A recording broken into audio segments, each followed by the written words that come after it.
We do essential services for people with intellectual and developmental disabilities.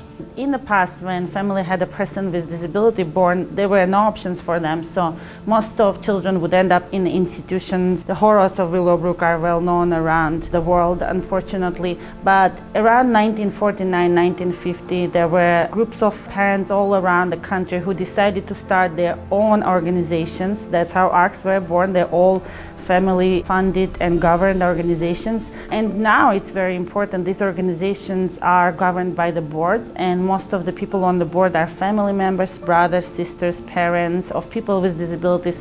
So they ensure that people receive quality of services. In my case, my son is 36 years old. He's going to be 37 in a few weeks. So we know what his needs are, and we can use that knowledge of growing up with him to help the board and some directions and some policies that we do.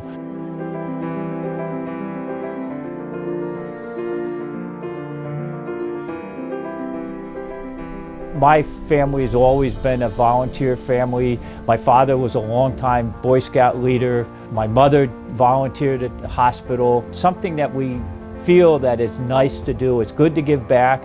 When you're giving to somebody else, you're getting paid back in more ways than you can look at. Personally, I feel like we're making a difference in the lives of people that unfortunately are not always recognized by society as being valued members, and we're embracing them and incorporating them into society in a positive way.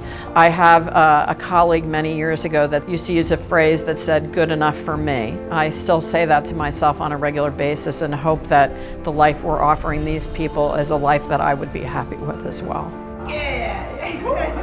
It's very vital that we help them to live a full life. It's only fair because we're all human beings and we all deserve to be treated equally. I joined ARC Morris late 2020. The former exec was here for 37 years. He had a tremendous legacy, excellent work in the community. Meeting the expectations that Bill set has been rewarding but challenging. It's been tremendous to come to a well-established organization, and I have high goals myself to make the organization better. The pandemic complicated every possible thing, from funding to recruitment to supporting our individuals and the community and our programs. Seeing that some of our programs were shut down was very difficult for us. Recruiting people to come and provide essential services has been also difficult for us.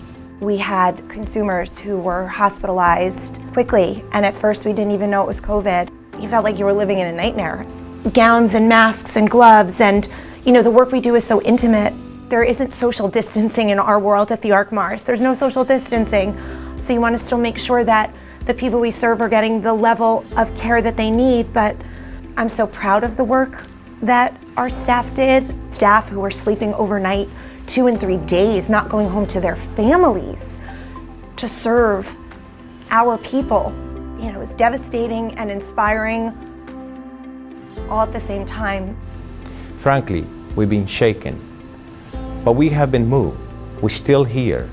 We know what our mission and commitment is, and we look forward to continue to provide quality services for people with intellectual and developmental disabilities and their families.